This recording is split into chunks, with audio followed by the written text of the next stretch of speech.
Darjeeling site সিনে প্রথমেই চলে এলাম মূল টাউন থেকে ৪ কিলোমিটার দূরে অবস্থিত ১৯৭২ সালে তৈরি জাপানিজ প্যাগোদাতে। এটি জালা পাহাড়ের পাদদেশে অবস্থিত। মূল শহর থেকে ৪০ থেকে ৬০ মিনিটের ট্রেক করে এখানে আসা যায়। গাড়িতে সময় লাগে ১০ মিনিটের মতো, তবে জ্যাম থাকলে এই সময়টা বাড়তেও পারে। প্যাগোদার পাশেই ছিল এই জাপানিজ মন্দির। আকাশ পরিষ্কার থাকলে এখান থেকে খুব সুন্দর করে কাঞ্চনজঙ্ঘা দেখা যায়, আর আকাশ এরকম মেঘলা থাকলে হাতের মুঠোয় নেমে আসে মেঘ। এই মন্দির এবং প্যাগোদা ভিজিটার্সদের জন্য খোলা থাকে ভোর ৪টে থেকে বিকেল ৭টা পর্যন্ত। ভোর ৪:৩০ থেকে ৬টা পর্যন্ত এবং বিকেল ৪:৩০ থেকে ৬:৩০ পর্যন্ত এখানে যে প্রেয়ার হয় তা শুনতে নাকি খুব ভালো লাগে। এখানে কোনো এন্ট্রি ফি নেই। মন্দিরে জুতো খুলে প্রবেশ করতে হয়। প্রেয়ার শোনার সৌভাগ্য যদি নাও হয় তাহলেও এখান থেকে সকালে সানরাইজ এবং বিকেলের সানসেট দেখতে দারুণ লাগে।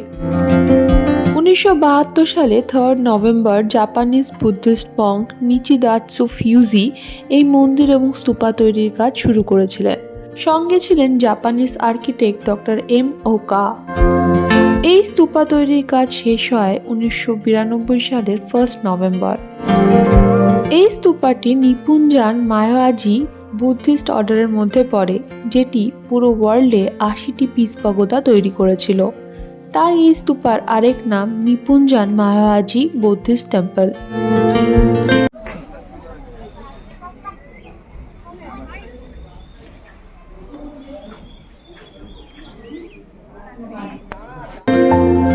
এখানকার পরিবেশ ছিল অত্যন্ত শান্তিপূর্ণ। এই মন্দির এবং পিস পাগোদা হলো ঐক্যবদ্ধতা এবং শান্তির প্রতীক। মন্দিরের পাশেই রয়েছে বৌদ্ধ স্তূপা, যেটি বৌদ্ধগয়ার বৌদ্ধ স্তূপা এবং ভুবনেশ্বরের ধৌলাগিরির আদতে বানানো। এখন এসছি দার্জিলিং এর পিস পাগোদা দেখতে। পুরো অঞ্চলটা দেখতে পাচ্ছ পুরো মেঘে ঢাকা। প্রায় 50টির মতো সিঁড়ি অতিক্রম করে উঠে আসতে হয় পিস পাগোদাতে। পুরো পাহাড়টার উপরই নেমে এসেছে মেঘ। দারুণ একটা জায়গা, আর তার থেকেও ভালো হচ্ছে দারুণ একটা ওয়েদার।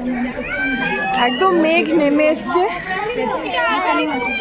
আর এই আমার পেছনেই দেখা যাচ্ছে পিস পাগোদা, মানে পুরোটাই মেঘে ঢাকা, সেই জন্য একটা অন্য রকমের এক্সপিরিয়েন্স। পিস পাগোদাটি প্রায় 28.5 মিটার উঁচু এবং 23 মিটার চওড়া। এখানে বর্ণনা করা আছে পাগোদাটির গঠনের ইতিহাস, যেটি আমি তোমাদের আগেই বলেছি। এখানে আরো 35টা সিঁড়ি ভাঙার পর পাগোদার 2nd ফ্লোরে ওঠা যায়। এরপর আরেকটু হেঁটে গিয়ে উঠতে হয় 3rd ফ্লোরে। হাঁটুতে এবং ফুসফুসে দম থাকলে অনায়াসে উঠে পড়তে পারবে এইটুকু উচ্চতা। আরও 18টি সিঁড়ি ভাঙার পর চলে এলাম 3rd এবং ফাইনাল ফ্লোরে, যেখানে রয়েছে এই রকম 4টি বড় বড় গোল্ডেন বুদ্ধা স্ট্যাচু।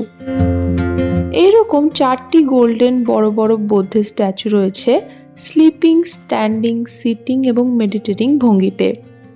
এছাড়াও এই 4টি বড় বড় গোল্ডেন স্ট্যাচুকে ঘিরে করা রয়েছে কালো স্যান্ডস্টোনের উপর দারুণ সুন্দর সুন্দর কারুকার্য। এই কারুকার্যের মাধ্যমে বুদ্ধার জীবনের বিভিন্ন কাহিনী বর্ণনা করা আছে। আমার সাথে দার্জিলিং ঘুরে বেড়াতে তোমাদের কেমন লাগছে অবশ্যই কমেন্ট করে জানিও। ভিডিওটা ভালো লাগলে একটা লাইক করে দিও। ভিডিওটা ইনফরমেটিভ মনে হলে বন্ধুদের সাথে শেয়ারও করতে পারো। আর আমার চ্যানেলে নতুন হলে সাবস্ক্রাইব করতে ভুলো না। জন্ম থেকে নির্বাণা পর্যন্ত গৌতম বুদ্ধের জীবনের প্রত্যেকটা স্টেজই এই স্যান্ডস্টোনের উপরে বর্ণনা করা ছিল। অসাধারণ এই কারুকার্যের মধ্যে রয়েছে জাপানিজ আর্কিটেকচারের ছোঁয়া।